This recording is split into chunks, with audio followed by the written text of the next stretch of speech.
আসসালামু আলাইকুম বন্ধুরা, আশা করি সবাই ভালো আছেন। সবাই ভালো থাকেন, সুস্থ থাকেন, এই দোয়ায় আল্লাহ তাআলার কাছে করি।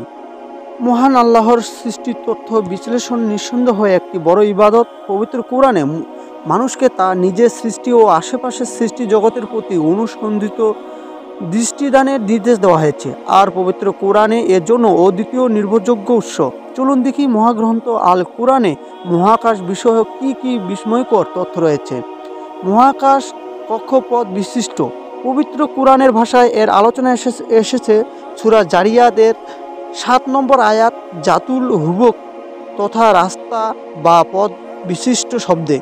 মহাকাশের ছোট বড় গ্রহ উপগ্রহগুলো প্রত্যেকে নিজ নিজ কক্ষপথে ঘূর্ণায়মান। পবিত্র কোরআনের ইশরাত করেছেন সূর্য তার নির্ধারিত পথে ছুটে চলেছে, চাঁদেরও রয়েছে নির্ধারিত কক্ষপথ। সূরা ইয়াসিন আয়াত ৩৮ থেকে ৩৯। মহাকাশ তারকা বিশিষ্ট।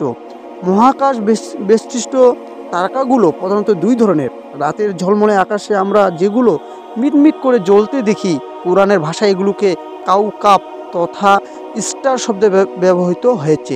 এছাড়া মহাকাশে এক ধরনের বৃহত্তর আকৃতির তারকা রয়েছে, যেগুলো স্বয়ং বিলিয়ন বিলিয়ন গ্রহ উপগ্রহ ও তারকা সমষ্টি।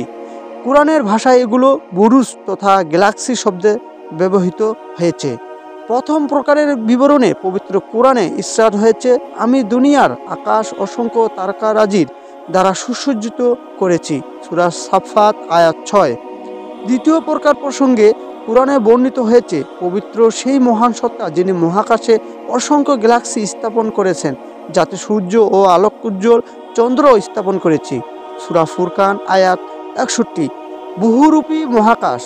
আকাশের রং কি? নীল আকাশ বলে মানুষের মুখে পরিচিত হলেও বাস্তবে আকাশে সুনির্দিষ্ট কোনো রং নেই। বায়ুমণ্ডলের ক্ষুদ্র অণুগুলো দৃষ্টিসীমার প্রান্তে নীল হয়ে দেখা দেয়। অবস্থাভেদে আকাশ বিভিন্ন আকৃতি ধারণ করে। আবার রংধনুর মেলায় একই সঙ্গে ৭ রঙে সেজে ওঠে। আকাশের এই বহুরূপী সজ্জার বর্ণনা পবিত্র কোরআনে এভাবে এসেছে, কসম ওই আকাশের যা বিভিন্ন রূপে আত্মপ্রকাশ করেছে। সূরা তারিক আয়াত ১১। মহাকাশ সপ্ত স্তরে বিন্যস্ত। সাম্প্রতিক সময়ের বিজ্ঞান মহাকাশের ৭টি স্তর আবিষ্কার করেছে। বৈজ্ঞানিক পরিভাষায় এগুলোর নামকরণ করা হয়েছে এরকম, যেমন ১ নম্বরে ট্রাম্পোস্ফিয়ার, ২ নম্বরে স্ট্রাটোস্ফিয়ার, ৩ নম্বরে ওজোনস্ফিয়ার, ৪ নম্বরে মেসোস্ফিয়ার, ৫ নম্বরে থার্মোস্ফিয়ার, ৬ নম্বরে আয়নোস্ফিয়ার, ৭ নম্বরে এক্সোস্ফিয়ার। অথচ পবিত্র কোরআনে ১৫ বছর আগেই একাধিক আয়াতে এ তথ্য সরবরাহ করা হয়েছে।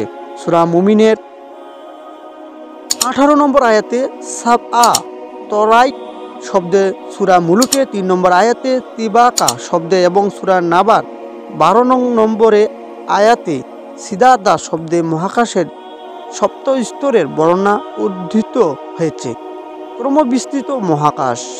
সাম্প্রতিক সর্ববৃহৎ মহাকাশ গবেষণাকারী প্রতিষ্ঠান নাসা এ তথ্য আবিষ্কার করতে সক্ষম হয়েছে যে ভূপৃষ্ঠের পরিধি ক্রমে সংকুচিত হচ্ছে এবং মহাকাশের পরিধি ক্রমে বিস্তৃত লাভ করেছে।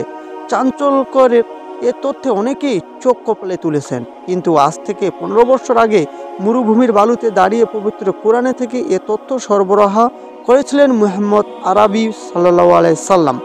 মহান আল্লাহ বলেছেন, আমি নিজ হাতে আসমান সৃষ্টি করেছি এবং আমি এই বিস্তৃত ঘটাই। সূরা জারিয়াত আয়াত ৪৭।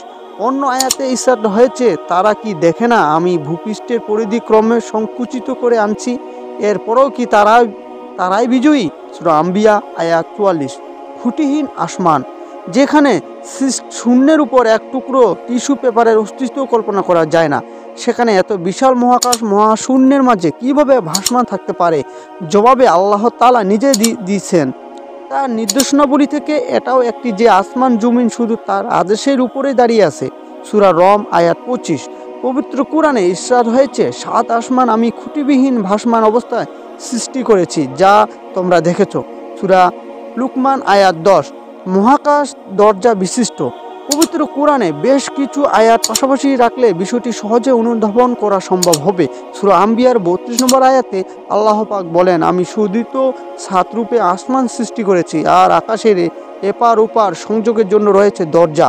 কালামে পাক ইসরাত হচ্ছে, যারা অহংকার বশত আমার নির্দেশনাবলী অস্বীকার করে তাদের জন্য আকাশের দরজা উন্মোচিত হবে না।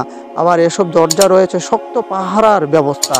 আল্লাহ তাআলা বলেন, মহান আল্লাহ যিনি মাত্র 2 দিনে মহাকাশের সপ্তম স্তর নির্মাণ কাজ সমাপ্ত করেছেন, প্রতিটি স্তরে কার্যক্রম বিন্যস্ত করেছেন। এই পৃথিবীর আকাশ অসংখ্য আলোকবাতি দ্বারা সুসজ্জিত করেছেন এবং সুদৃঢ় নিরাপত্তা নিশ্চিত করেছেন। সূরা ফুসসিলাত আয়াত 12। ধোঁয়াশা ঘেরা মহাকাশ। প্রথমবারের মতো আমেরিকার মহাকাশ গবেষণাকারী প্রতিষ্ঠান নাসা এ তথ্য সরবরাহ করেছিল যে মহাশূন্য খুব গভীর ধোঁয়াশাচ্ছন্ন। খুব সকালে সূর্যের রশ্মি ও রাতে তারার আলোতে যে বিচ্ছুরণ সৃষ্টি হয় তা মূলত এই ধোঁয়াশার কারণেই হয়। যেমন কুয়াশা ঘেরা পরিবেশে বাতির আলো ভিন্ন ধরনের রশ্মি বিচ্ছুরণ সৃষ্টি করে। পবিত্র কোরআনে এ প্রসঙ্গে ইশারাত হয়েছে। ভূপৃষ্ঠের নির্মাণের কাজ সমাধার পর তিনি আকাশে নির্মাণের দিকে মনোনিবেশ করলেন, আর তখন তা ছিল ধোঁয়াশা ঘেরা। সূরা ফুসিলাত আয়াত 11। মহাকাশের বাসিন্দা। ভূপৃষ্ঠের এই ক্ষুদ্র পরিধিতে কয়টা জীব জানোয়ারই বা বসবাস, অথচ এই বিশাল আকাশ জুড়ে আল্লাহর অসংখ্য সৃষ্টির জীব রয়েছে, যারা সকাল সন্ধ্যা আল্লাহকে সিজদা করে এবং তার গুণাগানে মগ্ন, যাদের সংখ্যা শুধু আল্লাহরই ভালো জানেন। আল্লাহ তাআলা বলেন, অতঃপর আমি আসমানের দিকে দৃষ্টি দিয়ে দেখলাম তা শক্তিশালী নিরাপত্তা বাহিনী দ্বারা পরিবেষ্টিত। সূরা জিন আয়াত 8। সবশেষে মহাকাশ। পবিত্র কোরআনে আল্লাহ পাক তার চূড়ান্ত সিদ্ধান্ত ঘোষণা করেছেন যে একমাত্র তার পবিত্র সত্তা ছাড়া মহাবিশ্বের সবকিছুই ধ্বংসশীল। বিন্দু থেকে শুরু হওয়া এই বৃহত্তর বিস্তৃত মহাবিশ্ব আবার শুরুতে ফিরে আসবে, আর 7 আসমানে বইপত্র গোটানোর মতো গুটিয়ে নেওয়া হবে। আল্লাহ তাআলা বলেন, সেদিন আমি আকাশমণ্ডলী গুটিয়ে নেব যেমন লিখিত কাগজপত্র গুটিয়ে রাখা হয়। সূরা আম্বিয়া আয়াত 104।